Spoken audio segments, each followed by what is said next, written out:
اعوذ باللہ السمیع العلیم من الشیطان اللعین الرجیم بسم اللہ الرحمن الرحیم الحمد للہ رب العالمین بارئ الخلائق اجمعین وباعث الانبیاء والمرسلین صلی اللہ علی سیدنا ونبینا محمد وآلہ الطیبین الطاہرین المعصومین الذین اذہب اللہ عنہم الرجس وطہرہم تطہیرا اللہم صل علی محمد واللعنة الدائمة الأبدية على معاديهم ومنكري فضائلهم وغاصبي حقوقهم من يوم عداوتهم إلى يوم الدين. أما بعد، فعن أبي عبد الله عليه أفضل الصلوات والسلام يقول: كان في وصية النبي صلى الله عليه وآله لعلي بن أبي طالب أن قال: يا علي، أوصيك في نفسك بخصال فاحفظها عني. ثم قال: اللهم أعنه. أما الأولى فالصدق،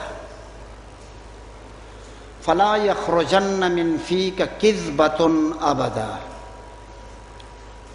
والثانية الورع، ولا تجترئ على خيانة أبدا. والثالثة الخوف من الله عز ذكره كأنك تراه. والرابعة كثرة البكاء من خشية الله تعالى. يبنى لك بكل دمعة 1000 بيت في الجنة. والخامسة بذلك مالك ودمك دون دينك. والسادسة الأخذ بسنتي في صلاتي وصومي وصدقتي. أما الصلاة فال50 ركعة، وأما الصوم ف3 أيام في الشهر، الخميس في أوله، والأربعاء في وسطه، والخميس في آخره. وأما الصدقة فجهدك حتى تقول قد أسرفت ولم تسرف. وعليك بصلاة الليل، وعليك بصلاة الليل، وعليك بصلاة الليل، وعليك بصلاة الليل، وعليك بصلاة الزوال، وعليك بصلاة الزوال، وعليك بصلاة الزوال، وعليك بتلاوة القرآن على كل حال، وعليك برفع يديك في صلاتك وتقليبها هما، وعليك بالسواك عند كل وضوء، وعليك بمحاسن الأخلاق فارتكبها، ومساوي الأخلاق فاجتنبها. فإن لم تفعل فلا تلومن إلا نفسك. کتاب شریف تحف العقول میں بہت نادر قسم کی روایات جمع کی گئی ہیں. ان روایات میں سے ایک روایت حضرت ابی عبداللہ امام جعفر صادق علیہ افضل الصلاۃ والسلام سے نقل ہوئی ہے بعنوان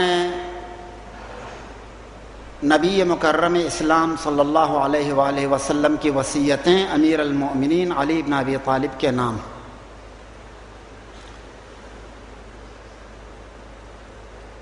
دیکھیے، وصیت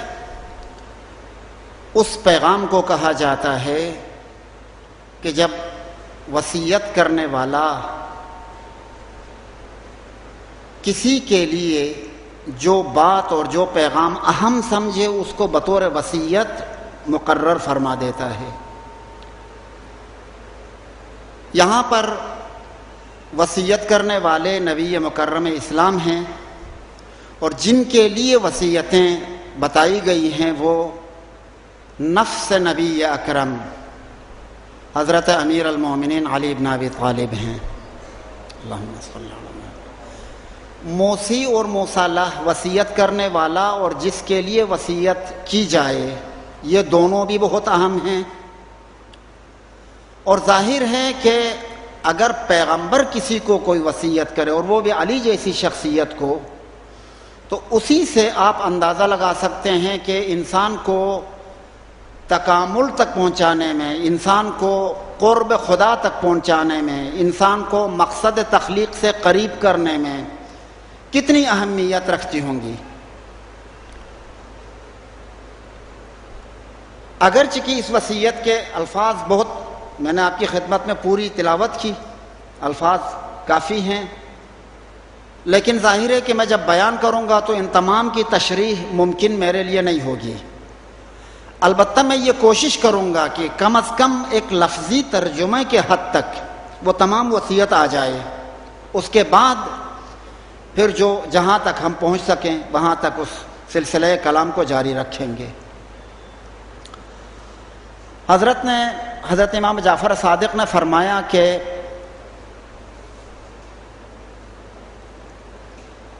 سمعت ابا عبداللہ یقول کان فی وصیت النبی صلی اللہ علیہ وآلہ وسلم لعلی علیہ السلام، پیغمبر اکرم کی وصیت جو علی کے نام لکھی گئی ہے اس میں یہ الفاظ آئے ہیں، یہ حضرت امام جعفر صادق فرما رہے ہیں، ان قال، یہاں تک کہ پیغمبر نے فرمایا، یا علی اوصیک فی نفسک بخصال فاحفظها عنی، اے علی میں ایسی خصلتیں تمہیں بیان کروں گا۔ خصلت یعنی انسان کے نفس میں پائی جانے والی وہ خصوصیت کو خصلت کہتے ہیں۔ ایسی خصلتیں میں تمہیں بیان کروں گا کہ ان کو اپنے پلو میں باندھ کے رکھیے، فاحفظها عنی، یعنی ایسا نہ ہو کہ آپ بھول جائیں، اس کو محفوظ رکھیں اپنے پاس، فاحفظها عنی۔ پھر اس کے بعد پیغمبر نے فرمایا، پروردگارا ان وصیتوں کو محفوظ رکھنے میں علی کی مدد فرما۔ معلوم ہوتا ہے بہت اہم باتیں ہیں، اس لیے دعا بھی کی، خدا یعنی پیغمبر نے دعا کی کہ پروردگارا علی کی مدد فرما ان وصیتوں کو محفوظ رکھنے میں۔ اس کے بعد فرمایا کہ الاولی فالصدق، وہ خصلتیں کہ جن کی میں آپ کو وصیت کر رہا ہوں ان میں سب سے پہلی خصلت سچائی ہے، سچائی۔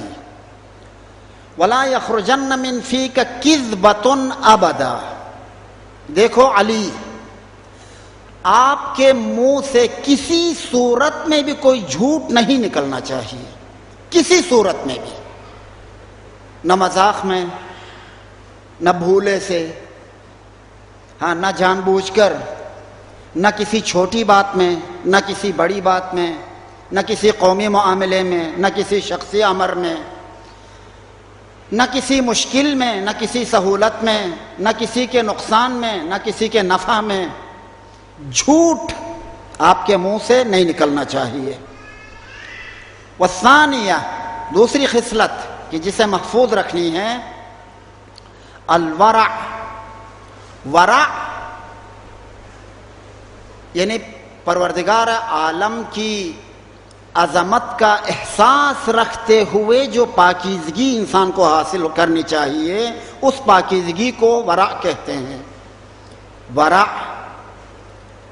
ولا تجترئ علی خیانۃ ابدا، دیکھو علی کسی بھی قسم کی خیانت کے ارتکاب کی جرأت پیدا نہ کر لو۔ اچھا کبھی کبھی انسان جری ہو جاتا ہے، جرأت پیدا کرتا ہے، خیانت کر لیتا ہے۔ خیانت کی قسمیں ہیں، مال میں خیانت، اسرار میں خیانت، آنکھوں کی خیانت، کانوں کی خیانت، اسرار اور زبان کی خیانت، قومی معاملات میں خیانت، حکومت میں خیانت، طرح طرح کی خیانتیں ہیں۔ ان تمام خیانتوں کی طرف اشارہ ہے، ولا تجترئ علی خیانۃ ابدا، کوئی بھی خیانت تمہارے سامنے آ جائے تو تم میں اس خیانت کے ارتکاب کے لیے کوئی شجاعت نہیں ہونی چاہیے. ارتکاب خیانت کے وقت انسان کو بزدل ہونا چاہیے، ڈرپوک ہونا چاہیے کہ کہیں مجھ سے خیانت سرزد نہ ہو. آپ کو پتا ہے کہ خیانت کا مد مقابل جو لفظ ہے وہ ہے امانت. امانت داری کی ضد کو خیانت کہتے ہیں. خیانت کی ضد امانت داری ہے. جو چیز آپ کے پاس بطور امانت رکھی گئی ہے اس کو اسی میں استعمال کرو. آنکھیں خدا کی نعمت ہیں. خدا نے ان امانتوں کو، آنکھوں کو انسان کو دیا ہے تاکہ ان کو ان مقامات میں استعمال کریں کہ جہاں پر انہیں استعمال کرنا چاہیے. ان کے خلاف اگر استعمال کریں تو خیانت ہے. جس طرح سے اگر کسی کا کوئی مال آپ کے پاس رکھا جائے، اس کو خلاف یعنی اس مالک کی مرضی کے خلاف میں اگر استعمال کریں تو وہ خیانت ہے. جس طرح سے آپ کے پاس کوئی راز، کوئی سر کسی انسان کا معلوم ہے، اسے آپ کے حد تک رہنا چاہیے، آؤٹ نہیں کرنا چاہیے. اگر آپ اس سر کو لے جا کے کسی نامحرم کے سامنے کھول دیں تو یہ خیانت ہے. اسی طرح سے قومی معاملات میں خیانتیں ہوتی ہیں. بہت سارے قومی معاملات ہیں کہ ان کو اپنے حد تک رکھنا ہوتا ہے، ان کو آؤٹ کر دینا خیانت ہے. تو کسی بھی قسم کی خیانت کا ارتکاب نہ کریں. انشاءاللہ ان کی تفصیلات ان کی طرف میں اشارہ کروں گا بعد میں.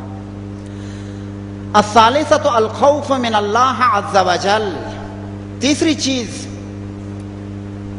پروردگار عالم تمہارا خالق، تمہارا حاکم اور تمہارا نگراں ہے.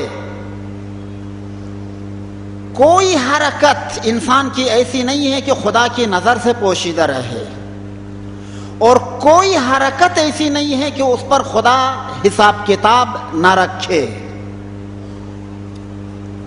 لہذا یہ احساس ہونا چاہیے کہ میرے تمام کام خدا کے سامنے ہیں. اگر یہ احساس رہے تو خود بخود خوف خدا انسان کے اوپر حاکم ہو جاتا ہے. اسی کی طرف اشارہ ہے والخوف من اللہ عز ذکرہ. اور یہ خوف اس حد تک ہونا چاہیے، وہ تو دیکھ ہی رہا ہے. تم اتنی بلندی تک آ جاؤ کہ کأنک تراہ، اس بلندی پہ پہنچو علی کہ تم اللہ کو دیکھ رہے ہو. جیسے کوئی بچہ اپنے ماں باپ کو دیکھ رہا ہو تو وہ شرارت نہیں کر سکتا ہے ان کے ہوتے ہوئے، اور جب اس نے احساس کیا کہ میں اکیلا ہوں، خلوت میں ہوں، تو وہ شرارت کرنے کی جرات کر لیتا ہے. تو اسی طرح سے انسان اگر یہ احساس کرے کہ میں ہوں اور کوئی مجھے دیکھنے والا نہیں ہے، تو انسان سے طرح طرح کی معصیتیں سرزد ہو جاتی ہیں. لیکن اگر انسان اس حد تک پہنچ جائے، اتنی بلندی تک پہنچ جائے کہ وہ اپنے ہر عمل میں خدا کو دیکھے، پھر ممکن نہیں ہے کہ اس سے کوئی خطا سرزد ہو. اس پر بھی انشاءاللہ بحث بعد میں ہو جائے گی. والرابعۃ کثرۃ البکاء من خشیۃ اللہ تعالی. چوتھی چیز، خشیت خداوندی میں گریہ کر لینا. جتنا زیادہ ہو سکے خوف خدا سے گریہ کر لو. یہ خوف خدا سے گریہ کیا چیز ہے؟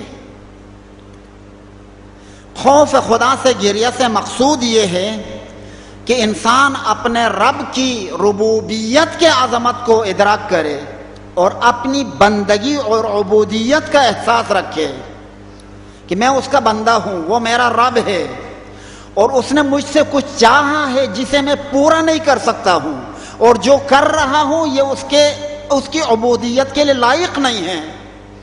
اگر یہ احساس ہو تو انسان خود بخود گریہ کر لیتا ہے بندگی کے لیے. ما عبدناک حق عبادتک. پروردگارا، جس طرح تمہاری بندگی کرنی چاہیے اس طرح کی بندگی ہم سے نہ ہو سکی. یہ یاد رکھیں کہ انسان جتنی بلندیوں تک پہنچتا جائے گا اسی حساب سے اس کے اندر بندگی کا احساس زیادہ پیدا ہو جاتا ہے. اور جتنا انسان چھوٹا رہے گا اسی حساب سے وہ خیال کرتا ہے کہ مثلا میں نے بہت تیر مارا ہے. فرض کر لیں کہ ماہ رمضان میں توفیق حاصل ہو گئی تہجد پڑھنے کی، تہجد پڑھ لیا، مثلا اس نے خیال کیا کہ میں نے بہت بڑا کام کیا ہے.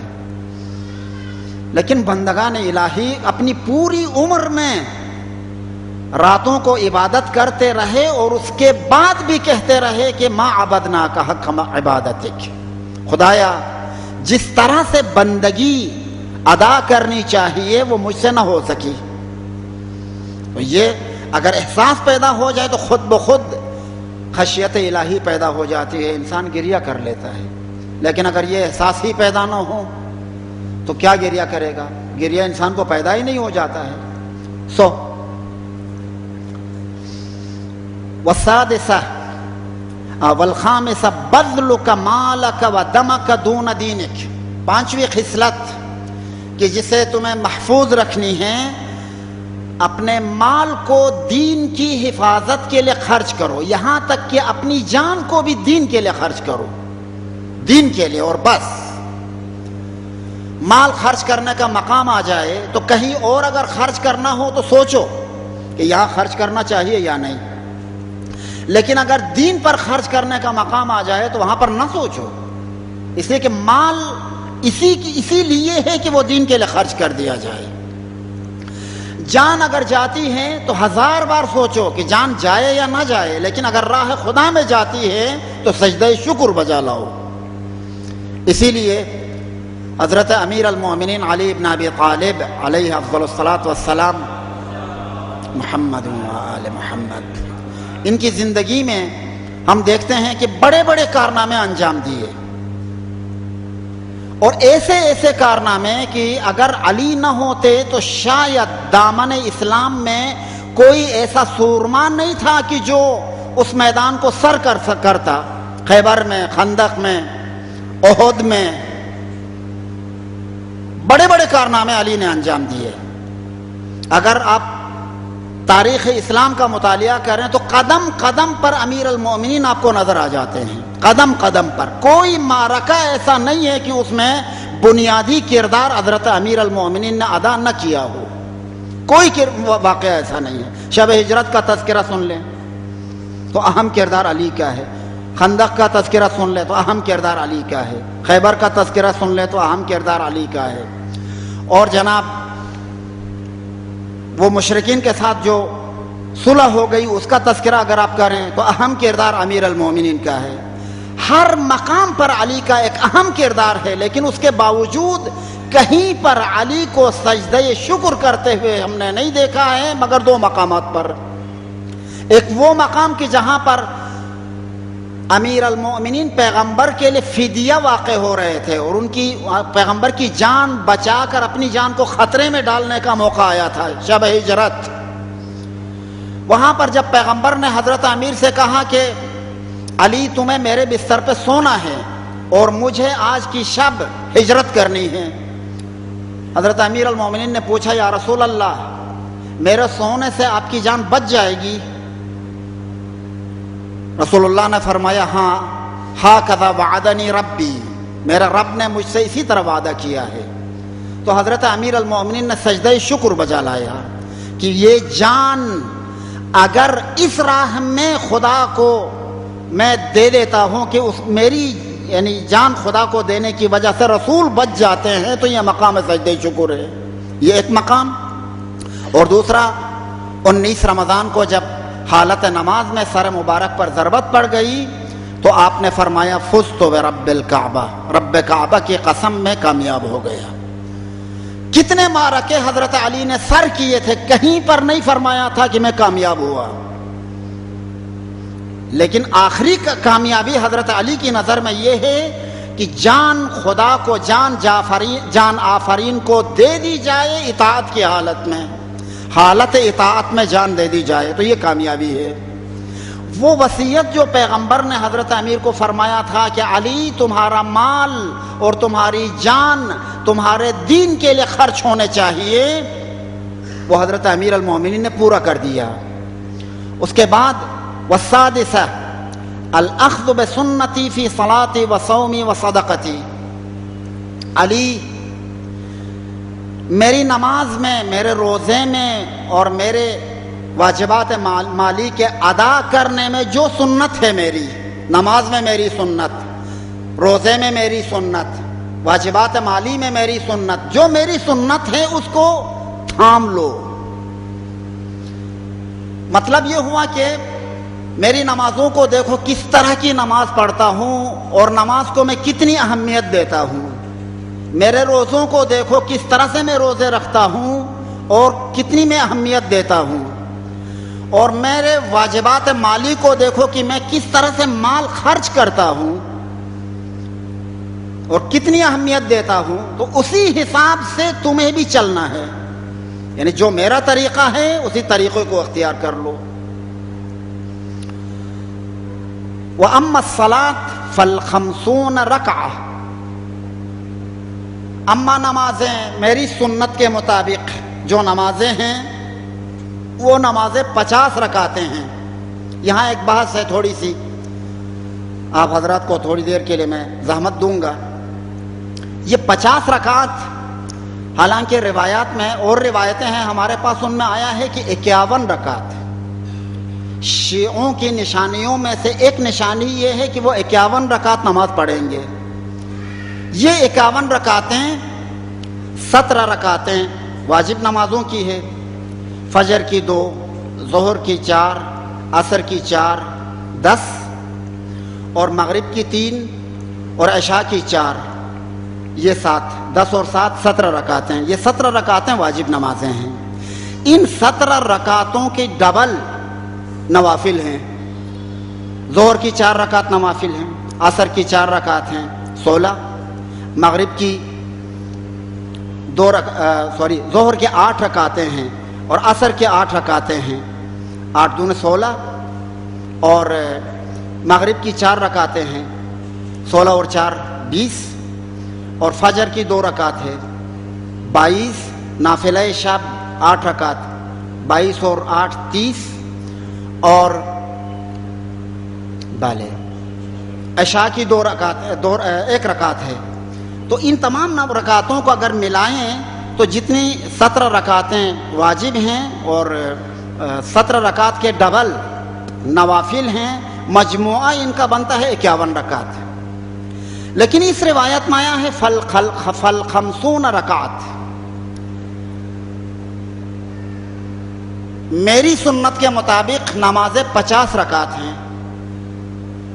یہ 50 ان 51 کے ساتھ سازگار نہیں ہیں. ان روایات میں، دیگر روایات میں 51 رکعت کا تذکرہ ہے، یہاں پر 50. یہ کس طرح سے اس کو حل کر دیا جائے؟ میں نے جو ڈھونڈا تو حضرت امام خمینی رحمۃ اللہ علیہ کی کتاب چہل حدیث، اس میں حدیث نمبر 29 آپ حضرات کے لیے اگر اویلیبل ہے تو اس کتاب کو دیکھیں جا کر. اسی روایت کو اس نے محل بحث قرار دیا ہے. وہاں پر انہوں نے بحث کی ہے، انہوں نے ایک نقطہ بتا دیا ہے بہت دقیق اور بہت خوبصورت، اس سے یہ مشکل حل ہو جاتا ہے.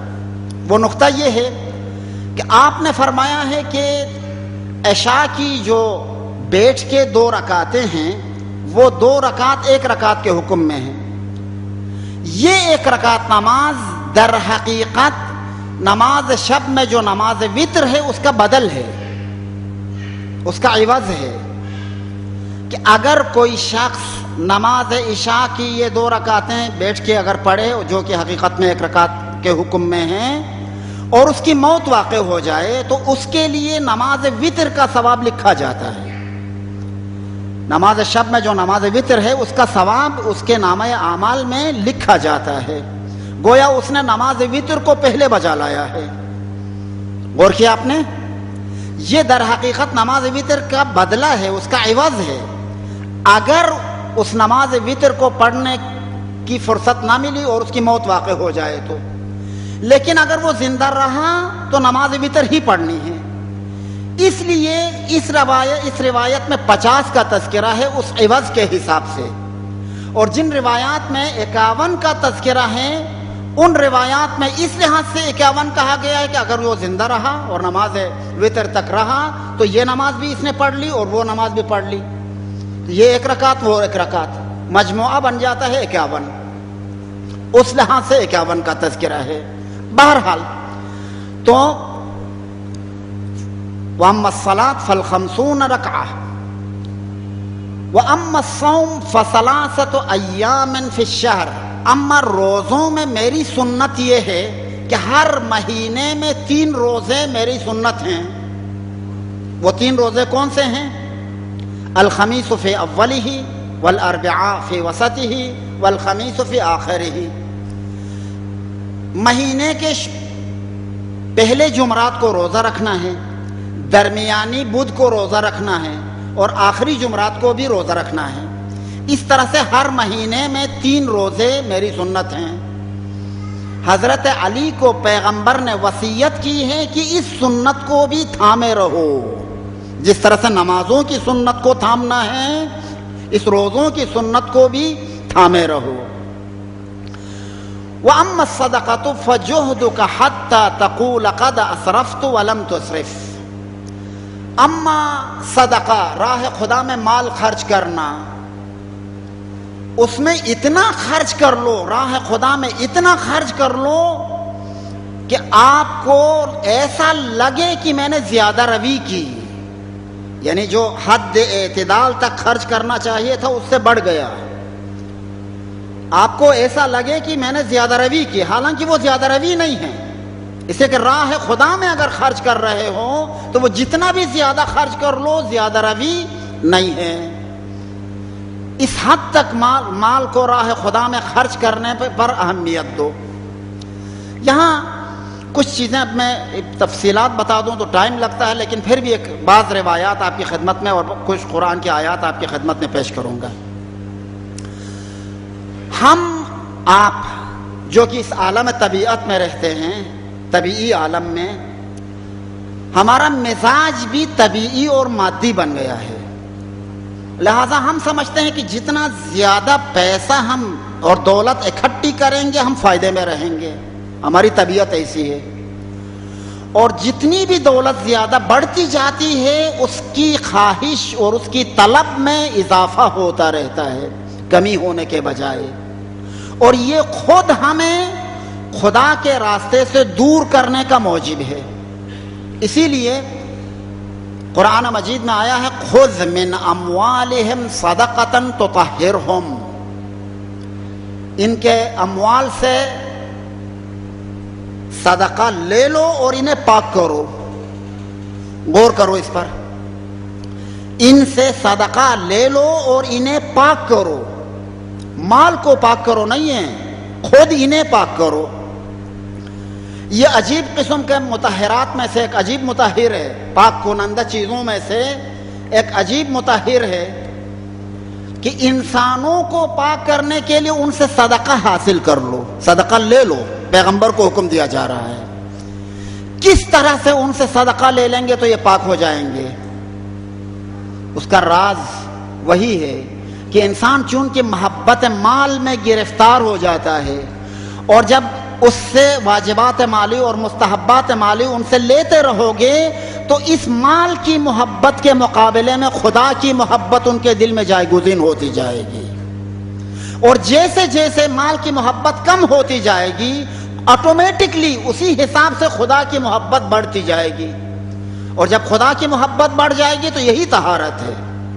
طہارت کوئی اور چیز نہیں ہے، یعنی محبت خدا کا دل میں پیدا ہو جانا، یہی طہارت ہے۔ اچھا، یہ ایک چیز سورہ مبارکہ طلاق میں غالباً آیت نمبر 7 ہے، 8 ہے یا 9 ہے، ان میں سے کچھ ہے، شروع ہی کے آیات میں ہیں وَمَنْ قُدِرَ عَلَيْهِ رِزْقُهُ فَلْيُنْفِقْ مِمَّا آتَاهُ اللَّهُ، جس کے لیے رزق کی تنگی پیدا ہو جائے، مال اور دولت کی کمی واقع ہو جائے، رزق میں کمی محسوس کرے، فَلْيُنْفِقْ مِمَّا آتَاهُ اللَّهُ، تو خدا نے جو عطا کیا ہے اس میں سے راہ خدا میں دے دو، جتنا آپ کے پاس ہے اس میں سے راہ خدا میں دے دو. یہ ہے ایمان بالغیب. غور کریں، ورنہ ہم عادی طور پر ہم ایسے ہیں کہ مال کو جیسا جیسا جمع کرتے جائیں گے بڑھ جائے گا. شہود یہ ہے، لیکن غیب ہمیں یہ کہہ رہا ہے کہ راہ خدا میں دیتے جاؤ تو تمہارے لیے رزق میں اضافہ ہوتا جائے گا. پتہ نہیں آپ میں سے کتنے مومنین ایسے ہیں کہ جن کے تجربے میں یہ بات آئی ہے. یہ چیز صرف کہنے سے اور سننے سے حاصل نہیں ہوتی ہے. آپ یقین کر لیں، پریکٹیکلی طور پہ، عملی طور پہ جس نے اس پر تجربہ کیا ہے وہ گواہی دے گا کہ جو راہ خدا میں صدقہ دے دیتا ہے، یعنی دوسروں کے اوپر مال خرچ کر دیتا ہے، اس کے مال میں کمی ہرگز واقع نہیں ہوتی ہے، بڑھ جاتا ہے مال کم نہیں ہوتا ہے. تجربہ شاہد ہے اس کے اوپر. اور ایک روایت میں آیا ہے کہ اذا ملقتم فتاجروا اللہ، اگر مالی کمزوری کے شکار ہو جاؤ تو تجارت خدا کے ساتھ کرو، لوگوں کے ساتھ نہ کرو. اذا ملقتم فتاجروا اللہ، ملق کہتے ہیں یعنی مالی اعتبار سے مفلسی کی حالت کو. اگر تم میں مفلسی کی حالت پیدا ہو جائے تو فتاجروا اللہ، تجارت خدا کے ساتھ کرو. یعنی کیا کرو؟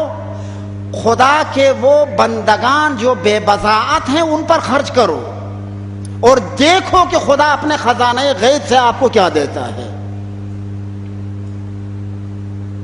اذا ملقتم فتاجروا اللہ.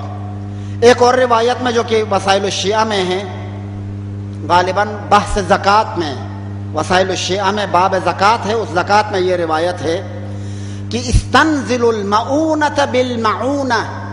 پہلا معونہ حمزہ کے ساتھ ہے اور دوسرا عین کے ساتھ. استنزل المعونۃ بالمعونہ، لوگوں کے اوپر خرچ کر کے اپنے خرچ کو خدا سے نازل کرو. یعنی اپنا خرچ خدا سے مانگو، اور یہ مانگنا اس صورت میں ہوگا کہ جو تمہارے پاس ہے اسے راہ خدا میں دے دو، بندگان خدا پر خرچ کر لو. یہ غیب ہے. دیکھیں، یؤمنون بالغیب، جو مؤمنین بالغیب ہے وہ اس غیب پر ایمان رکھتے ہیں. شہود کے خلاف، شہود یہ ہے کہ ہم زیادہ سے زیادہ مال کو جمع کریں. غیب یہ کہتا ہے کہ راہ خدا میں دے دیں. اور اسی چیز کو حضرت پیغمبر اکرم صلی اللہ علیہ وآلہ وسلم نے، اللہم صل علی محمد وآل محمد،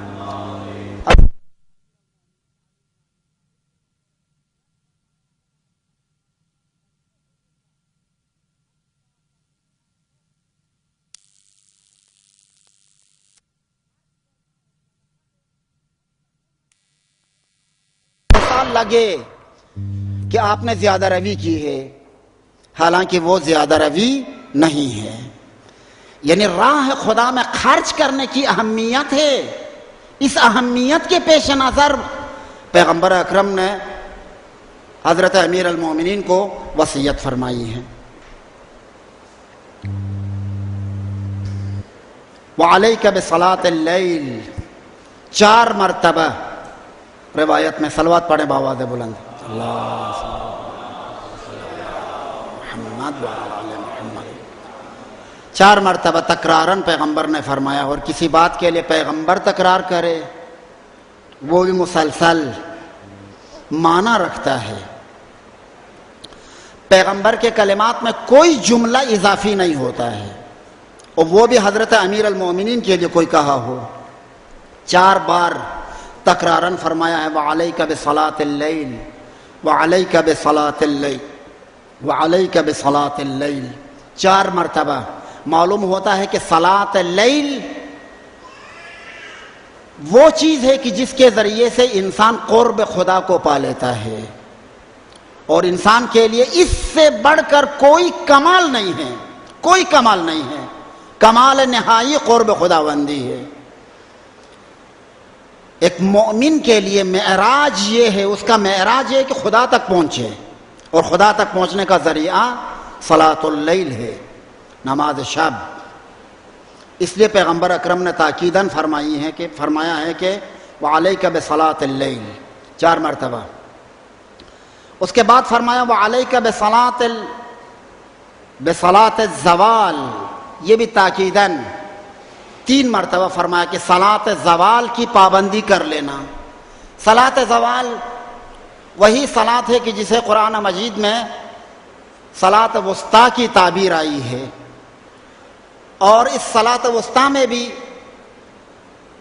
علماء کے درمیان اختلاف نظر ہے کہ یہ صلاۃ وسطیٰ کیا ہے کہ جس کی بہت تاکید کی گئی ہے۔ بعض بزرگان کا خیال ہے کہ یہ نماز ظہر ہے۔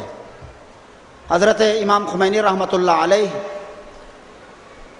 اسی چہل حدیث میں فرماتے ہیں کہ نہیں، صلاۃ ظہر نہیں بلکہ نافلہ صلاۃ ظہر ہے، جو اول زوال کے ساتھ اسے مومن بجا لے آتا ہے، نافلہ صلاۃ ظہر۔ یہ وہ صلاۃ الزوال ہے کہ جس کی طرف پیغمبر نے اشارہ فرمایا ہے کہ اس صلاۃ الزوال کو، صلاۃ زوال کی پابندی کر لو۔ علیک بصلاۃ الزوال وعلیک بتلاوۃ القرآن علی کل حال، اور پابندی کے ساتھ تلاوت قرآن کر لو ہر حال میں۔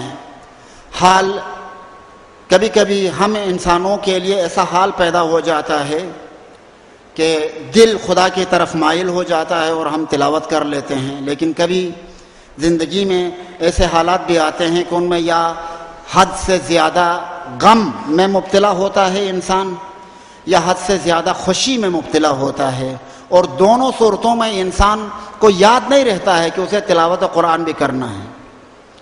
اور پیغمبر اکرم فرماتے ہیں وَعَلَيْكَ بِتِلَاوَةِ الْقُرْآنِ عَلَى كُلِّ حال، ہر حال میں تمہارے حالات جیسی بھی ہوں، ہر حال میں تلاوت قرآن کی پابندی کر لینا، اس لیے کہ اسی قرآن مجید کے اندر انسان کے لیے انسان بننے کے اسباق موجود ہیں، ہدایات موجود ہیں۔ قرآن سے وابستگی کے نتیجے میں انسان اپنے آپ کو کشف کر سکتا ہے، اپنے آپ کو ڈسکور کر سکتا ہے۔ برادران گرامی، اس زمانے میں ہمارے لیے ایک آفت یہ ہے کہ ہم نے اپنے بچوں کو اس راستے پہ ڈال دیا ہے جو مغربی دنیا نے ہمارے لیے مقرر کیا ہے، اور بہت کم ایسے خوش نصیب گھرانے ہیں کہ جن کا ماحول قرآنی ماحول ہے، ورنہ عمومی طور پر اسکولوں میں جاتے ہیں، جس حد تک اسکول میں پڑھاتے ہیں اسی پر اکتفا کیا جاتا ہے، قرآنی ماحول نہیں ہے۔ نتیجے میں یہ بچے جب بڑے ہو جاتے ہیں تو ان کا مزاج اسی طرح کا ہوتا ہے کہ جس طرح کا مزاج مغربی دنیا کے انسانوں کا ہے، یعنی مادی انسان بن جاتے ہیں، ٹوٹلی مادی انسان۔ ظاہر ہے ہم نے جب ان کے بچپنے میں ان کو جو غذا دی ہے، روحانی غذا، وہ اسکول کی صورت میں، ٹیوشن کی صورت میں، اور جو ماحول ہم نے فراہم کیا ہے اسی کا نتیجہ ہے یہ بچہ، تو اس ماحول میں پل کے یہ بچہ الہی انسان تو نہیں ہو سکتا ہے۔ الہی انسان اسی صورت میں ہوگا کہ جب اس کے لیے ہم وہ ماحول فراہم کریں کہ جس کے نتیجے میں انسان اپنے آپ کو کشف کرے کہ میں کیا ہوں اور مجھے کہاں جانا ہے۔ اگر انسان اپنے آپ کو کشف کرے تو وہ کمال تک پہنچ سکتا ہے، اور کشف اسی صورت میں ہو سکتا ہے کہ انسان اپنے آپ کو مربوط کرے قرآن مجید سے۔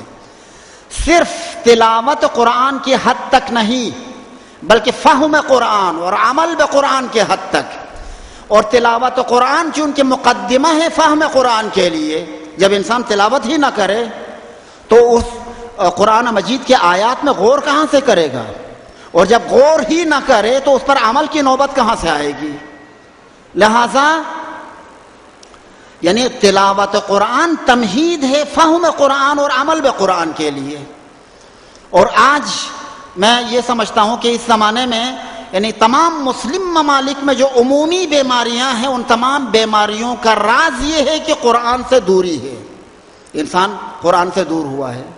اگر انسان قرآن سے وابستہ ہو جائے تو یہ انسان مادی انسان الہی میں تبدیل ہو جائے گا۔ اسی لیے پیغمبر اکرم نے فرمایا وعلیک بتلاوت القرآن علی کل حال، اس کے بعد وعلیک برفع یدیک فی صلاتک وتقلیبہما، اور اپنی نماز میں رفع یدین کی پابندی کر لو، تکبیرۃ الاحرام میں اپنے ہاتھوں کو اٹھا لینا۔ حضرت امام خمینی رحمۃ اللہ علیہ نے آداب الصلاۃ میں ارشاد فرمایا ہے کہ یہ رفع یدین ہاتھوں کو اٹھانا اس بات کے لیے استعارہ ہے کہ پروردگارا اب میں تمہارے حضور میں آیا ہوں اور تمام چیزوں سے میں نے ہاتھ اٹھا لیا ہے، یعنی یہ کیفیت انسان کے اندر پیدا ہونی چاہیے۔ ہاتھوں کو اٹھا لینا یہاں تک مطلب خدایا میں نے ہاتھ اٹھا لیا تمام چیزوں سے اور اب میں تمہارے حضور میں ہوں، یعنی اس کی طرف اشارہ ہے وعلیک برفع یدیک فی صلاتک وتقلیبہما، اور اپنے ہاتھوں کو پلٹ دو یعنی خدا کی طرف کر لو۔ البتہ خدا کسی سمت میں نہیں ہے، یہ خیال نہ رہے کہ خدا کسی آسمان میں رہتا اس کی طرف کر رہا ہوں، نہیں، ایسا نہیں ہے، خدا کسی سمت میں نہیں ہے، لیکن بلندی یعنی اوپر کی طرف کو بلندی حاصل ہے، اس لحاظ سے خدا چونکہ بلند مقام پر ہے اس لحاظ سے ہم ہاتھوں کو اوپر کی طرف اٹھا لیتے ہیں، یعنی خدا کی طرف اپنے ہاتھوں کو پھیلانا، تقلیبہما۔ وعلیک بالسواک عند کل وضوء، اور ہر وضو کے وقت مسواک کی پابندی کرو۔ اس مسواک کے اندر کیا اسرار و رموز ہیں میرے سمجھ سے بالاتر ہیں، اس لیے کہ اس پر میں نے واقعاً کوئی مطالعہ نہیں کیا ہے کہ ضرور کوئی راز ہے اس کے اندر، بغیر راز کے پیغمبر نے تاکید نہیں فرمایا ہے۔ وعلیک بالسواک عند کل وضوء، جب بھی وضو کر لو تو پہلے مسواک کیا کرو تاکہ منہ صاف ہو جائے، اور پھر اس کے بعد آپ اپنے خالق کے ساتھ ہم کلام ہونے کے لیے نماز کو جائیے۔ وعلیک بمحاسن الاخلاق فارتکبھا، اور اچھے اخلاق کی پابندی کر لو۔ ومساوی الاخلاق فاجتنبھا، برے اخلاق سے دور رہو۔ فإن لم تفعل فلا تلومن الا نفسک، اگر آپ نے یہ کام انجام نہیں دیا اور کوئی نقصان تمہیں پہنچا تو اپنے آپ کی ملامت کر لینا، کسی اور کی ملامت نہ کرنا، اس لیے کہ اپنے آپ کو نقصان آپ نے خود پہنچا دیا ہے۔ یہ وہ خصلتیں ہیں جو نبی مکرم اسلام صلی اللہ علیہ وآلہ وسلم نے حضرت امیر المومنین علیہ السلام کو فرمائی ہیں۔ ان خصلتوں میں سے 5 جو شروع کی خصلتیں ہیں بہت اہمیت کے حامل ہیں۔ میں نے آپ کی خدمت میں عرض کر دیا کہ سب سے پہلی خصلت صدق اور سچائی ہے۔ صدق کے حوالے سے بہت ساری روایتیں ہمارے پاس آئی ہیں، میں نے 4-5 روایتیں لکھی ہیں۔ حضرت امام محمد باقر علیہ افضل الصلاۃ والسلام سے روایت ہے، اللہم صلی علی محمد وعلی محمد، قال علیہ السلام الکذب هو خراب الایمان، حضرت نے فرمایا کہ جس کا ایمان سالم نہ ہو، ایمان میں بگاڑ پیدا ہو، تو اس بگاڑ کی نشانی یہ ہے کہ وہ جھوٹ بولتا ہے۔ جھوٹ بولنے والا شخص ایمان کی سلامتی کے ساتھ نہیں ہے، اس لیے کہ جھوٹ خود اسی بگاڑ کی نشانی ہے۔ اگر یہ مومن سالم ہو اپنے ایمان میں تو جھوٹ کیوں بولے؟ جھوٹ بولنا بتاتا ہے کہ اس کی ایمان میں کہیں پر بگاڑ پیدا ہو چکی ہے۔ الکذب ہوا خراب الایمان، جھوٹ ایمان میں بگاڑ کی نشانی ہے۔ اور اصول کافی میں حضرت امیر المومنین علی بن ابی طالب سے اسبغ ابن نباتہ نے یہ روایت نقل کی ہے کہ قال امیر المومنین علیہ السلام لا یجد عبد طعم الایمان حتی یترک الکذب ہزلہ وجدہ۔ اچھا یہ بھی آپ کو بتا دوں کہ ایمان کا اپنا ایک ذائقہ ہے۔ ایمان اگر مومن حقیقتاً ایمان رکھتا ہو تو اس ایمان کے ذائقے کو لمس کرتا ہے، چھو لیتا ہے۔ شیخ صدوق علیہ الرحمہ نے علل الشرائع میں ایک روایت نقل کی ہے مفضل ابن عمر سے، اور یہ روایت حضرت امام جعفر صادق سے مفضل نے نقل فرمائی ہے۔ روایت اس طرح سے ہے کہ مفضل نے حضرت امام جعفر صادق سے پوچھا کہ مولا یہ بتا دیں کہ ہم لوگ دنیا کی محبت میں گرفتار کیوں ہوتے ہیں؟ امام نے فرمایا قلوب خلت عن ذکر اللہ فاذاقها اللہ محبت غیرہ، کچھ دل ایسے ہیں کہ وہ یاد خدا سے خالی ہیں، اور جب دل یاد خدا سے خالی ہو جائیں تو ان خالی دلوں کو خدا نے سزا دی ہے، خدا سزا دیتا ہے۔ ان دلوں کی سزا کیا ہے؟ اذاقها اللہ محبت غیرہ، خدا ان دلوں کو اپنے غیر کی محبت کا ذائقہ چکھا دیتا ہے، پھر وہ مبتلا ہو جاتے ہیں غیر خدا کی محبت میں، اقتدار کی محبت، مال و دولت کی محبت، فرزند و عیال کی محبت، شہرت سے محبت، طرح طرح کی محبتیں، ان محبتوں میں انسان گھر جاتا ہے۔ اچھا آپ کو بتا دوں کہ محبت در حقیقت دل کو اطمینان بخش دینے کا ذریعہ ہے، اگر صحیح مورد سے محبت ہو۔ خوب اگر محبت غلط چیز سے ہو تو نہ صرف یہ کہ وہ اطمینان حاصل نہیں ہوتا ہے، بے چینی میں اضافہ ہو جاتا ہے۔ جیسے کہ پانی انسان کی پیاس کو بجھا دیتا ہے اگر وہ واقعی پانی ہو تو، لیکن اگر انسان سراب کو پانی سمجھ کے اس کی تلاش میں نکلے تو اس کا نتیجہ یہ ہوتا ہے کہ نہ صرف یہ کہ اس کی پیاس نہیں بجھتی ہے بلکہ پیاس میں اضافہ ہوتا ہے۔ اسی طرح سے محبت، جس سے محبت رکھنی چاہیے، جس سے محبت کرنی چاہیے، اس سے اگر محبت ہو تو دل کو اطمینان حاصل ہوتا ہے۔ لیکن اگر یہ محبت کسی ناشائستہ، نالائق اور ناقابل سے ہو تو نہ صرف یہ کہ وہ اطمینان حاصل نہیں ہوتا ہے کہ بلکہ انسان کے دل کی بے چینی میں اضافہ ہو جاتا ہے۔ ایسا ہی ہے۔ اسی لیے جب خدا ان دلوں کو سزا کے طور پر غیر محبت خدا میں مبتلا کر دیتا ہے تو یہ دل سکون نہیں پاتے ہیں بلکہ ان کی بے چینی میں مسلسل اضافہ ہوتا رہتا ہے۔ اور قرآن مجید میں آیا ہے الا بذکر اللہ تطمئن القلوب، اطمینان قلب، دلوں کو جو اطمینان حاصل ہوتا ہے وہ یاد خدا ہے، غیر خدا کی یاد نہیں ہے، یاد خدا دلوں کو اطمینان بخشتا ہے۔ مفضل نے ایک سوال کیا تھا، حضرت نے جواب دیا۔ سوال یہ تھا کہ غیر خدا کی محبت میں انسان مبتلا کیوں ہوتا ہے؟ حضرت نے جواب میں فرمایا کہ چونکہ دل یاد خدا سے خالی ہیں اس لیے ان دلوں کو خدا نے سزا یہ دی ہے کہ غیر خدا کی محبت میں وہ مبتلا ہو جائیں۔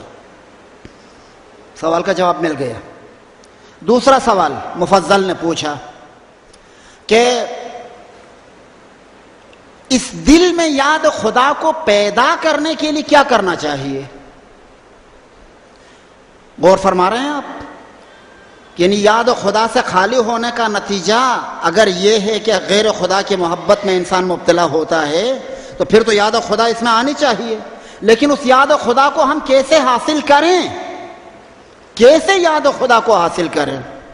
حضرت نے فرمایا صابروا انفسکم علی فعل الطاعات وصونوها عن دنس السیئات، اپنے نفس کو، اپنے آپ کو پابند کرو اطاعت خدا کی۔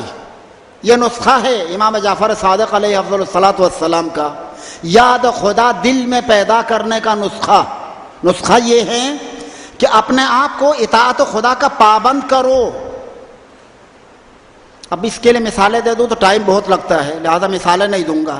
اطاعت خدا کا پابند، وَصُونُوهَا عَنْ دَنَسِ السَّيِّئَاتِ، اور اپنے ظرف دل کو گناہوں کی آلودگی سے پاک رکھو، اس لیے کہ اگر اس دل میں گناہ کی آلودگی پیدا ہو جائے تو پھر نور الہی اس میں نہیں سمجھ سکتا ہے۔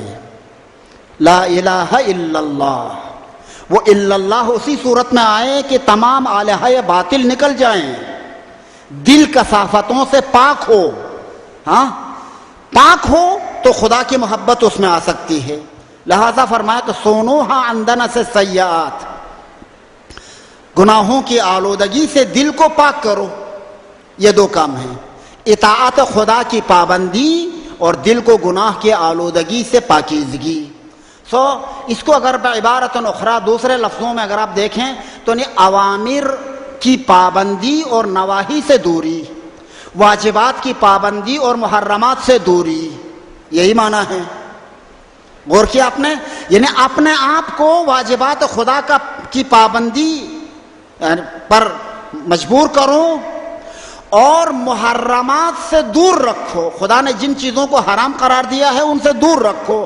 اگر ایسا کرو گے تو تجدو حلاوت الایمان، پھر تم ایمان کے ذائقے کو چکھو گے۔ ہاں ایمان کا ایک ذائقہ ہوتا ہے، ذائقہ ایمان، ایمان کا اپنا ایک ذائقہ ہے، اس ذائقے کو حاصل کرو گے۔ پھر جب اس ذائقے کو حاصل کرو گے تو ایک دن وہ آئے گا کہ تمہیں گناہ میں لذت محسوس نہیں ہوگی بلکہ ترک گناہ میں لذت محسوس ہوگی۔ گناہ کو ترک کرنے میں مزہ آئے گا، گناہ کرنے میں مزہ نہیں آئے گا، ترک گناہ میں مزہ آئے گا۔ یہ مرتبہ بعد کا ہے، شروع کا جو مرحلہ ہے وہ مشکل ہے۔ وہ مرحلہ کون سا؟ اوامر کی پابندی، نواہی سے دوری۔ اس کو یعنی اس مرحلے سے گزرنا مشکل ہے۔ اگر انسان اس مرحلے کو گزار دے تو بہت آسان ہے، اس کے بعد راستے خود بخود کھل جاتے ہیں۔ انسان ذائقہ ایمان کو چکھ لیتا ہے، اور جب ذائقہ ایمان کو چکھ لے تو اس کا نتیجہ یہ ہے کہ گناہ میں اسے کوئی لذت محسوس نہیں ہوتی ہے بلکہ ترک گناہ میں لذت محسوس ہوتی ہے۔ اس روایت میں دیکھیں کہ حضرت نے فرمایا لا یجد عبد طعم الایمان، کوئی بندہ ایمان کے ذائقے کو نہیں چکھ سکتا ہے حتی یترک الکذب، یہاں تک کہ وہ جھوٹ کو ترک کرے۔ جھوٹ، اگر انسان جھوٹ بولے تو پھر وہ ذائقہ ایمان کو حاصل نہیں کر سکتا ہے۔ جس انسان کو ایمان کے ذائقے کا پتہ ہی نہ ہو، کیسے ممکن ہے کہ وہ اس ایمان کے تقاضوں کے مطابق عمل کرے؟ مشکل ہو جاتا ہے اس کے لیے۔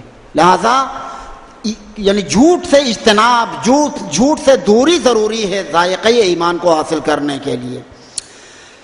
ایک اور روایت میں حضرت ابی عبداللہ امام جعفر صادق علیہ افضل الصلاۃ والسلام سے آیا ہے کہ کونوا دعاة الناس بالخیر بغیر السنتکم، لوگوں کو خیر کی طرف بلاؤ لیکن لفظوں کے ذریعے سے نہیں، تقریروں کے ذریعے سے نہیں، گفتگو کے ذریعے سے نہیں۔ پھر کیسے؟ اپنی تلاش اور جستجو کے ذریعے، اپنی سچائی کے ذریعے اور اپنی پاکیزگی اور تقوی کے ذریعے۔ لِيَرَوْا مِنْكُمُ الْاجْتِهَادَ وَالصِّدْقَ وَالْوَرَعَ، لوگوں کو تمہاری سچائی نظر آنی چاہیے، تمہیں دین کے سلسلے میں جو جد و جہد کر رہے ہو وہ نظر آنی چاہیے، اور تم میں جو پاکیزگی اور پارسائی پائی جاتی ہے وہ نظر آنی چاہیے۔ جب لوگ اسے دیکھیں گے تو خود بخود دین کی طرف آئیں گے۔ یعنی تم میں عملی طور پر خوبیاں ہونی چاہیے، ان میں ایک چیز صدق، سچائی۔ ایک اور روایت ہے حضرت علی بن ابی طالب علیہ افضل الصلاۃ والسلام سے، قال رسول اللہ صلی اللہ علیہ وآلہ وسلم ان اقربکم منی غدا واوجبکم علی شفاعتا اصدقکم لسانا وآداکم للامانہ واحسنکم خلقا۔ تین چیزوں کا ذکر اس روایت میں آیا ہے کہ قیامت کے دن تم میں سے وہ بندہ میرے سب سے زیادہ نزدیک ہوگا، یعنی جس مقام پہ میں ہوں جنت میں، خدا نے جو مقام مجھے عطا کیا ہے اس مقام میں میرے قریب سب سے زیادہ وہ ہوگا جو سچائی میں سب سے زیادہ میرا قریب ہو، سچائی میں، اور امانت داری میں جو سب سے زیادہ میرے قریب ہو اور بہترین اخلاق رکھنے میں جو میری طرف سے ہو، وہ قیامت کے دن میرے ساتھ ہوگا، میرے مرتبے میں ہوگا۔ ایک اور روایت ہے، یہ بھی حضرت امام جعفر صادق علیہ افضل الصلاۃ والسلام سے ہے، کتاب کافی میں، ان ابی عبداللہ علیہ السلام لا تنظروا الى طول رکوع الرجل وسجودہ فإن ذلك شیء اعتادہ۔ عجیب روایت ہے، فرمایا کہ کسی مرد مومن کے سجدوں کی طولانی کو نہ دیکھو، نہ رکوع کی کثرت کو دیکھو، یعنی اس کی عبادات کو نہ دیکھو۔ فإن ذلك شیء اعتادہ، ممکن ہے کہ وہ اس کی عادت بن گئی ہو، معرفت نہیں ہے، عادتاً وہ نمازیں پڑھ رہا ہے، سجدے بھی کر رہا ہے، رکوع بھی کر رہا ہے عادتاً۔ فلو ترکہ استوحش لذلک، اس کی چون کی عادت بن گئی ہے، اب اگر یہ نہ کرے تو وحشت میں پڑ جاتا ہے، اسی لیے اپنی عادت کے بنا پر وہ سجدے بھی کر رہا ہے، رکوع بھی کر رہا ہے، نمازیں پہ پڑھ رہا ہے، نوافل بھی بجا لا رہا ہے۔ یہ معیار نہیں ہے، کسی کو پرکھنا ہو تو پرکھنے کے لیے اس کے سجدوں کو اور اس کے رکوع کو نہ دیکھو، ولیکن انظروا الی صدق حدیثہ و اداء امانتہ، بلکہ اس کے صدق حدیث اور اداء امانت کو دیکھو۔ ایک نقطہ آپ حضرات کی خدمت میں عرض کرنا چاہوں گا، دو چیزوں کی طرف اشارہ کیا ہے، ایک گفتگو میں سچائی اور کردار میں امانت داری۔ برادران گرامی اچھی طرح غور کریں، یہ دونوں لازم اور ملزوم ہیں۔ زبان کی امانت داری کا نام سچائی ہے، اور عملی سچائی کا نام امانت داری ہے۔ کردار میں جو سچائی ہے وہ امانت کی شکل میں ظاہر ہوتا ہے، اور زبان کی امانت داری جو ہے وہ سچائی کی صورت میں ظاہر ہوتا ہے، لہذا یہ ایک دوسرے کے ساتھ لازم اور ملزوم ہے۔ پیغمبر اکرم صلی اللہ علیہ وآلہ وسلم قبل ظہور اسلام کے ظاہر ہونے سے پہلے دو القاب ان کے بہت مشہور ہوئے تھے، صادق اور امین۔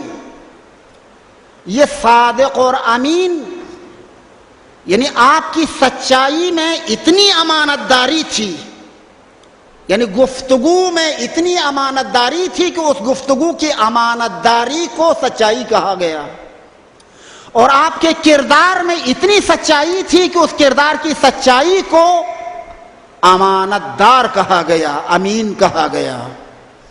یہ دونوں ایک دوسرے کے ساتھ لازم اور ملزوم ہیں۔ جو سچ بول سکتا ہے وہ امانت دار بھی ہے، اور جو امانت دار ہے وہ سچ بھی بول سکتا ہے۔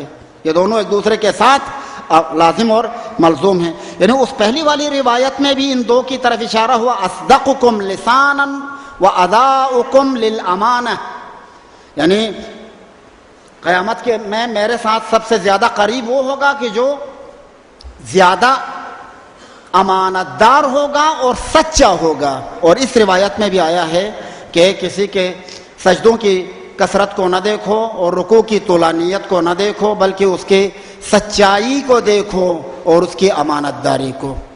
پروردگارا ہمیں توفیق عطا فرما کہ اس ماہ صیام میں، ماہ تزکیہ میں، ماہ تہذیب نفس میں ہمیں اپنے نفس کو پاک کرنے کی توفیق عطا فرما۔ خداوندہ اس مہینے میں جو تمہارے خاص بندے مخصوص رحمتوں کے مستحق ہوتے ہیں، خدایا ان رحمتوں میں ہمیں بھی شامل حال فرما۔ پروردگارا ہماری عمر گزر گئی، اور جتنا حصہ گزر گیا اس میں غفلت میں ہم سے جو خطائیں سرزد ہوئیں، خدایا اس ماہ مبارک کے صدقے میں ہمارے ان خطاؤں سے درگزر فرما۔ خدایا زندگی کا جو حصہ باقی ہے اس کو تیری اطاعت میں صرف کرنے کی توفیق عطا فرما۔ خدایا ان تمام نوجوانوں کو مقصد زندگی پانے کی توفیق عطا فرما۔ خدایا تمام مومنین کی حفاظت فرما۔ خدایا ہمارے اس ملک عزیز کے لیے جو بیرونی اور داخلی شیاطین اس کو غیر مستحکم کرنے کی سازشیں کر رہے ہیں، خدایا ان سازشوں میں ان دشمنوں کو ناکام فرما۔ خدایا اس ملک کی حفاظت فرما۔ خدایا جو ممالک دین اسلام کی سربلندی کے لیے اور محمد و آل محمد کی تعلیمات کی پرچار کے لیے جو سجو کرتے ہیں ان کی توفیقات میں اضافہ فرما.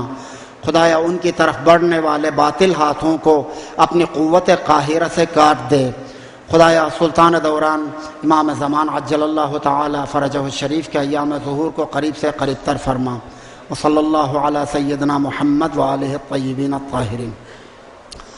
اللہم صلی علی محمد وآل محمد وآل محمد. رات میں عبادت کو اتنی اہمیت دی گئی ہے تو دن میں اس طرح سے محنت نہیں ہو پائے گی نیند پوری نہ ہونے کی وجہ سے. میرا خیال یہ ہے کہ ایسا نہیں ہے. ہم اگر اپنے ٹائم کو بیلنس رکھیں تو رات میں عبادت بھی ہو جائے گی اور دن میں محنت بھی. البتہ اس زمانے میں چونکہ ہم نے اپنے آپ کو یعنی منتشر رکھا ہے, اپنے آپ کو بیلنس نہیں کر پاتے ہیں, اس وجہ سے ہم یہ سمجھتے ہیں کہ رات میں اگر جاگ کر گزاریں گے تو دن میں محنت نہیں ہوگی. ظاہر ہے اگر دن بھر مثلا فرض کر لیں کہ کراچی میں خصوصاً رات کے 10 بجے تو رات شروع ہو جاتی ہے, 12 بجے تک تو سونے کا نام ہی نہیں لیتے ہیں, اور اس کے بعد آپ سوئیں گے اور پھر اٹھنا بھی چاہیں گے تو یہ ممکن نہیں ہوگا. اس کے لیے ٹائم ٹیبل کو تبدیل کرنا ہوگا. وقت پہ نماز مغربین کے فوراً بعد شام کا کھانا کھا لینا چاہیے, اور اس کے بعد 2 گھنٹے بہت ہیں مطالعے کے لیے, دوسرے دن کے مطالعے کے لیے 2 گھنٹے بہت ہیں. اس کے بعد سو جائیں. کتنا ٹائم ہوگا؟ 10 بجے آپ سو جائیں گے. اگر فرض کر لیں اس سے بھی زیادہ آپ کا ٹائم ہے 11 بجے, اور 11 بجے سے لے کے 3 بجے تک کتنا ٹائم ہوتا ہے؟ 4 گھنٹے بہت ہیں.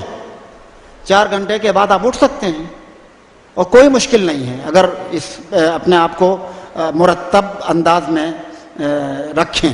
لیکن اگر اس طرح سے جیسے کہ چل رہے ہیں ایسے چلیں تو یہ پھر ہاتھ میں آنے والی چیز نہیں ہے. ایک اور سوال کیا ہے کہ معرفت خدا کیسے حاصل ہوتا ہے؟ چند نکات عرض کریں. میرے خیال میں جو ابتدائی ترین مرحلہ ہے معرفت کے حوالے سے, ابتدائی ترین مرحلہ وہ یہ ہے کہ واجبات کی پابندی اور محرمات سے دوری. کوئی واجب ہم سے چھوٹنے نہ پائے اور کسی حرام کے ہم مرتکب نہ ہوں. یہاں سے دروازہ کھل جاتا ہے. اگر انسان اس کی پابندی کر لے تو دروازے اس کے لیے کھل جاتے ہیں. اس کے بعد انشاءاللہ بقول حضرت آیت اللہ بہجت کے جتنا معلوم ہے اس پہ عمل کرو تو آپ کے لیے دروازے کھول دیے جائیں گے. اور اگر عمل اس امید میں رہے کہ نہیں پورا سیکھ لوں پھر اس کے بعد عمل کروں تو کبھی عمل کرنے کی نوبت نہیں آئے گی. لہذا کم سے کم ترین درجہ یہ ہے کہ واجبات کی پابندی اور محرمات سے دوری, یہی کافی ہے. خوف خدا سے رونا نہیں آتا, کیسے گریہ کریں؟ اس کے مختلف اسباب ہیں. ایک سبب تو یہ کہ ہم نے ابھی خدا کو خدا کی معرفت جس طرح حاصل کرنی چاہیے وہ نہیں کی ہے. اچھا, ایک روایت ہمارے پاس میری نظر سے گزری ہے. اس روایت میں پوچھا گیا ہے کہ ہمیں نماز تہجد میں کوئی لطف محسوس نہیں ہوتا ہے. امام نے جواب میں فرمایا ہے کہ اس کے اسباب کو اپنے دن کے کاموں میں تلاش کرو. دن بھر ہم جو کچھ کرتے رہتے ہیں اس کا اثر رات کی نماز کے اوپر پڑ جاتا ہے, اور یہ واقعاً ایسا ہے.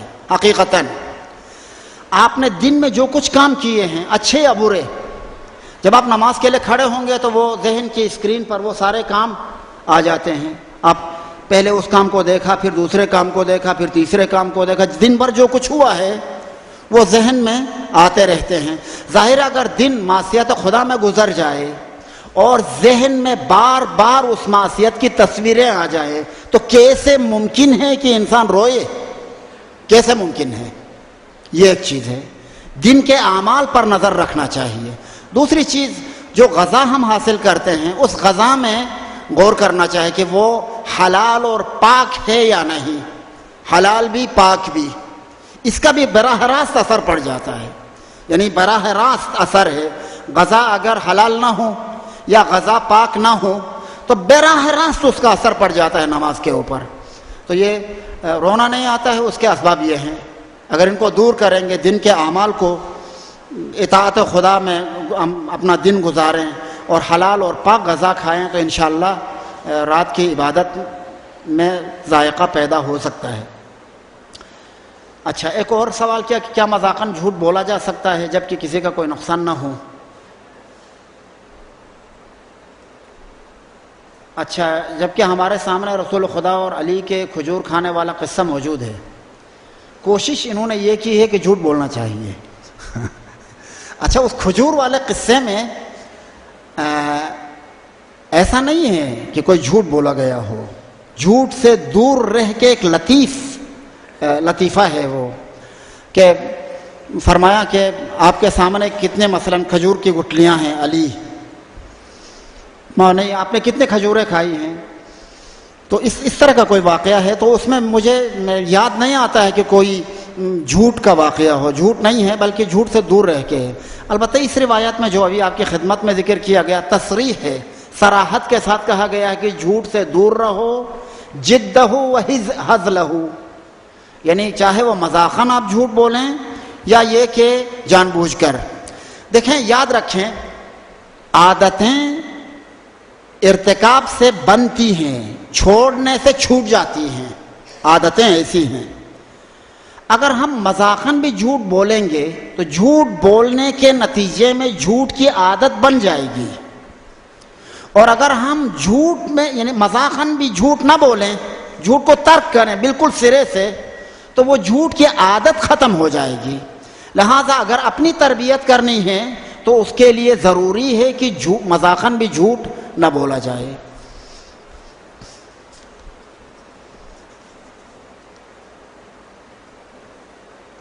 وصیت کا ایک حصہ رہا ہے خدا میں خرچ کرنے والے کے لیے ہے، اور یہ کہا گیا کہ اتنا خرچ کرو رہا خدا میں کہ زیادہ روی کا احساس ہو۔ کیا آپ کے پاس استطاعت نہ ہو لیکن سامنے والا بہت زیادہ ضرورت مند ہو، وہ شخص جس سے سوال کیا گیا وہ قرض لے کر نہیں، قرض لے کر مدد کرنے کا کوئی تصور نہیں ہے، جو کچھ ہے اسے خرچ کرنے کی بات ہے، قرض لے کے کسی کی مدد کرنے کا کوئی تذکرہ اس میں نہیں آیا ہے۔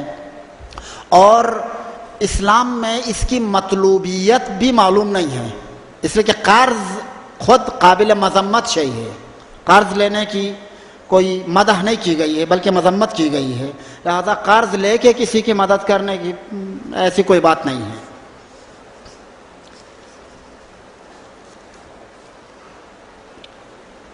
حاکموں کی خیانت سے کیا مراد ہے؟ جو آپ دیکھ رہے ہیں، میں اس کی کیا تبصرہ کروں؟ حاکموں کی خیانت سے کیا مراد ہے؟ رعایا کے حقوق کا پاس نہ رکھنا اور ساری مال اور دولت کو اپنے پارٹی کے افراد میں اور دیگر افراد میں تقسیم کر لینا، اور ایک خیانت تو سب سے بڑھ کر یہ ہے کہ جو اس منصب کے لیے اہل نہیں ہے وہ اس منصب پہ آ جائے۔ اس منصب پہ آنا خود خیانت ہے۔ جو کسی منصب کے لیے اہل نہیں ہے، اہل افراد کے ہوتے ہوئے وہ اگر اس منصب پہ بیٹھ جائے تو یہ خود خیانت ہے، سب سے بڑی خیانت تو یہ ہے۔ اور ظاہر ہے ایسے افراد اقتدار پہ بیٹھ جاتے ہیں، پھر اس کے بعد کیا ہوتا ہے؟ قدم قدم پہ وہ خیانتیں کر لیتے ہیں۔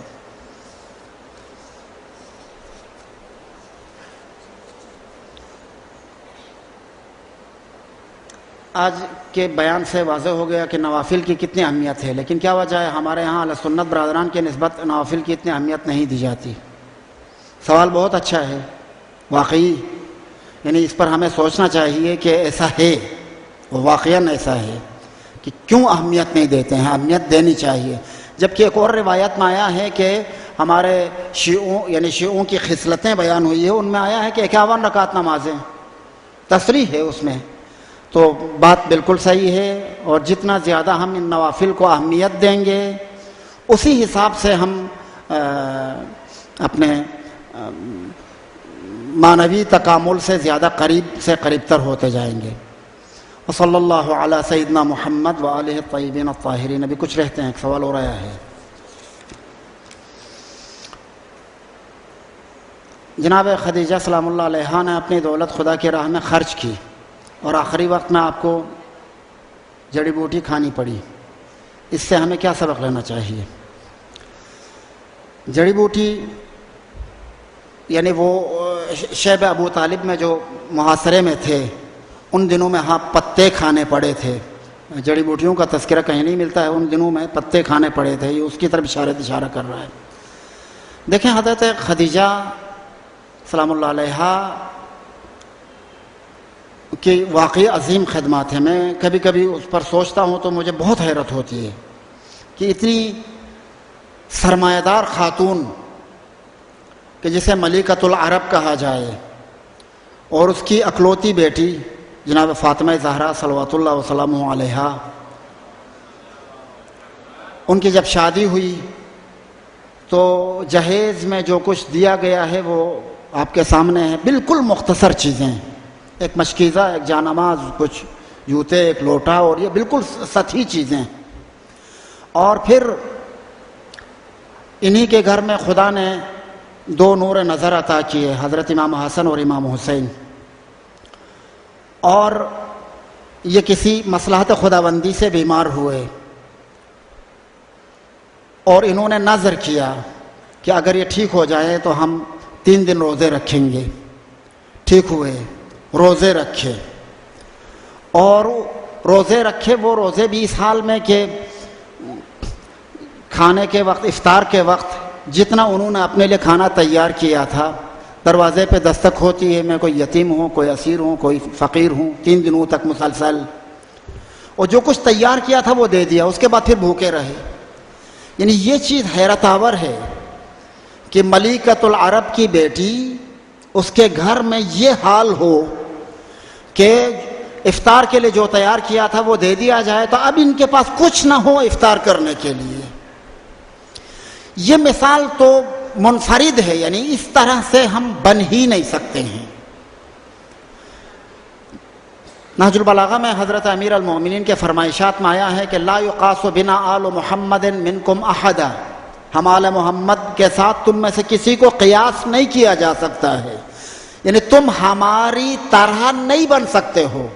ولیکن اعینونا بالورع والتقوی، لیکن ورع اور تقوی کا جو راستہ ہے اس راستے پہ چلنے میں ہمارے مددگار بنو، جو ہمارا راستہ ہے اس راستے کو اختیار کرو۔ ہو بہو حضرت خدیجہ کی طرح بننا میں سمجھتا ہوں کہ یعنی اگر محال نہیں ہے تو مشکل ضرور ہے، یہ تو بہت مشکل ہے، لیکن یہ کہ اس سے ہمیں یہ سبق ملتا ہے کہ ہمیں مال دنیا سے محبت نہیں رکھنی چاہیے بلکہ خدا سے محبت رکھنی چاہیے، یہی سبق حاصل ہو جاتا ہے۔ اور خدا انشاءاللہ ہم سب کو یہ توفیق دے، مجھے صرف بولنے اور آپ کو صرف سننے کی حد تک نہ رکھے بلکہ ان پر عمل کرنے کی توفیق عطا فرمائے۔ وصلی اللہ علی سیدنا محمد وآلہ الطاہرین۔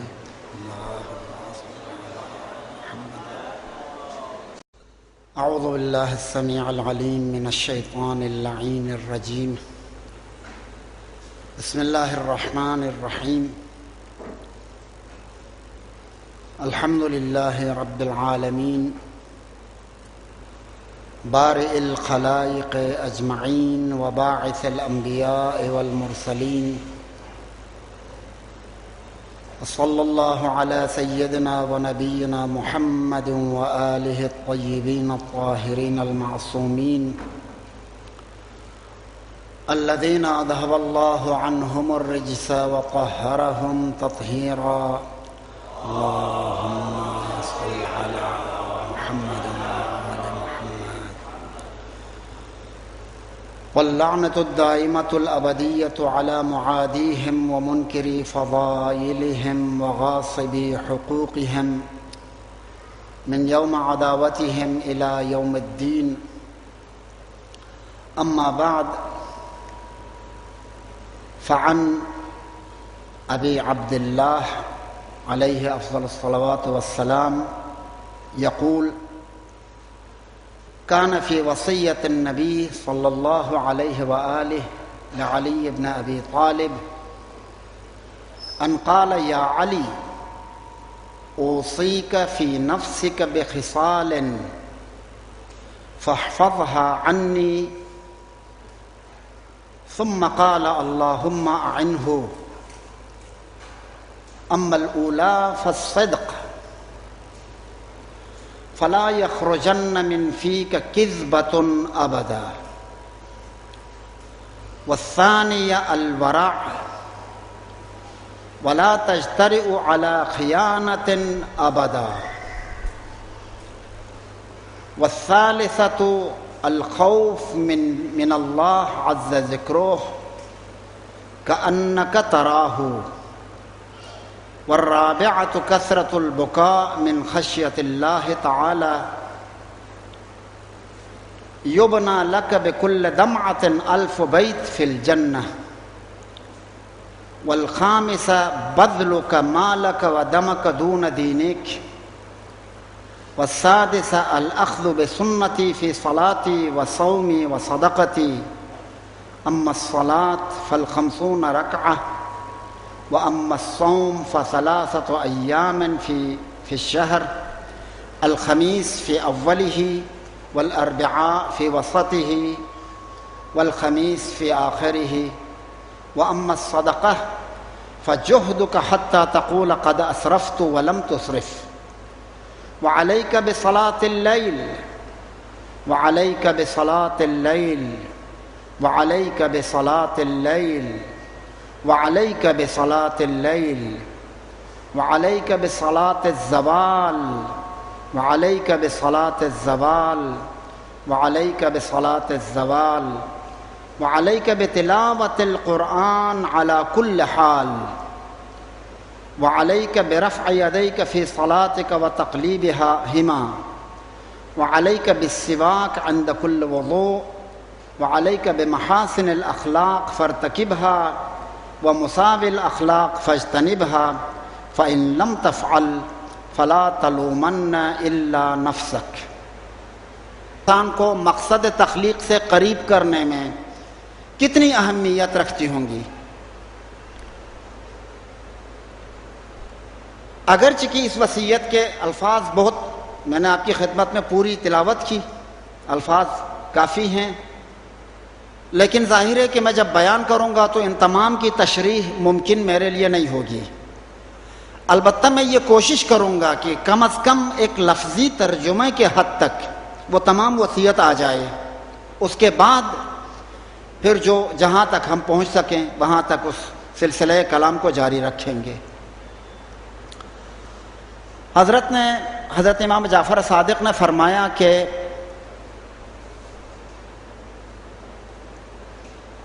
سمعت ابا عبداللہ یقول کان فی وصیت النبی صلی اللہ علیہ وآلہ وسلم لعلی علیہ السلام، پیغمبر اکرم کی وصیت جو علی کے نام لکھی گئی ہے اس میں یہ الفاظ آئے ہیں. یہ حضرت امام جعفر صادق فرما رہے ہیں ان قال، یہاں تک کہ پیغمبر نے فرمایا یا علی اوصیک فی نفسک بخصال فاحفظها عنی، اے علی میں ایسی خصلتیں تمہیں بیان کروں گا. خصلت یعنی انسان کے نفس میں پائی جانے والی وہ خصوصیت کو خصلت کہتے ہیں. ایسی خصلتیں میں تمہیں بیان کروں گا کہ ان کو اپنے پلو میں باندھ کے رکھیے. فاحفظها عنی، یعنی ایسا نہ ہو کہ آپ بھول جائیں، اس کو محفوظ رکھیں اپنے پاس. فاحفظها عنی. پھر اس کے بعد پیغمبر نے فرمایا پروردگارا ان وصیتوں کو محفوظ رکھنے میں علی کی مدد فرما. معلوم ہوتا ہے بہت اہم باتیں ہیں، اس لیے دعا بھی کی. خدا یعنی پیغمبر نے دعا کی کہ پروردگارا علی کی مدد فرما ان وصیتوں کو محفوظ رکھنے میں. اس کے بعد فرمایا کہ الاولی فالصدق، وہ خصلتیں کہ جن کی میں آپ کو وصیت کر رہا ہوں ان میں سب سے پہلی خصلت سچائی ہے. سچائی. ولا یخرجن من فیک کذبۃ ابدا. دیکھو علی، آپ کے منہ سے کسی صورت میں بھی کوئی جھوٹ نہیں نکلنا چاہیے، کسی صورت میں بھی، نہ مذاق میں، نہ بھولے سے، ہاں نہ جان بوجھ کر، نہ کسی چھوٹی بات میں، نہ کسی بڑی بات میں، نہ کسی قومی معاملے میں، نہ کسی شخصی امر میں، نہ کسی مشکل میں، نہ کسی سہولت میں، نہ کسی کے نقصان میں، نہ کسی کے نفع میں. جھوٹ آپ کے منہ سے نہیں نکلنا چاہیے. والثانیہ، دوسری خصلت کہ جسے محفوظ رکھنی ہے، الورع، ورع یعنی پروردگار عالم کی عظمت کا احساس رکھتے ہوئے جو پاکیزگی انسان کو حاصل کرنی چاہیے، اس پاکیزگی کو ورع کہتے ہیں۔ ورع، وَلَا تَجْتَرِئُ عَلَىٰ خِيَانَةٍ أَبَدًا، دیکھو علی، کسی بھی قسم کی خیانت کے ارتکاب کی جرأت پیدا نہ کر لو۔ کتاب شریف تحف العقول میں بہت نادر قسم کی روایات جمع کی گئی ہیں۔ ان روایات میں سے ایک روایت حضرت ابی عبداللہ امام جعفر صادق علیہ افضل الصلاۃ والسلام سے نقل ہوئی ہے بعنوان نبی مکرم اسلام صلی اللہ علیہ وآلہ وسلم کی وصیتیں امیر المؤمنین علی بن ابی طالب کے نام۔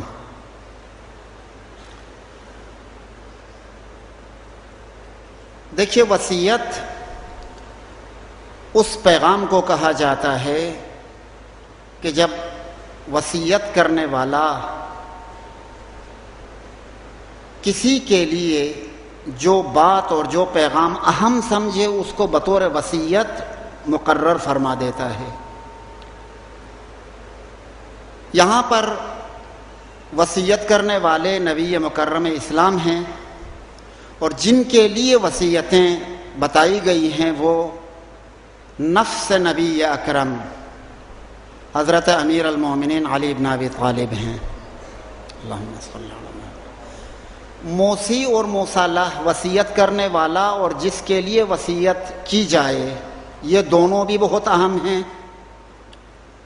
اور ظاہر ہے کہ اگر پیغمبر کسی کو کوئی وصیت کرے اور وہ بھی علی جیسی شخصیت کو، تو اسی سے آپ اندازہ لگا سکتے ہیں کہ انسان کو تکامل تک پہنچانے میں، انسان کو قرب خدا تک پہنچانے میں،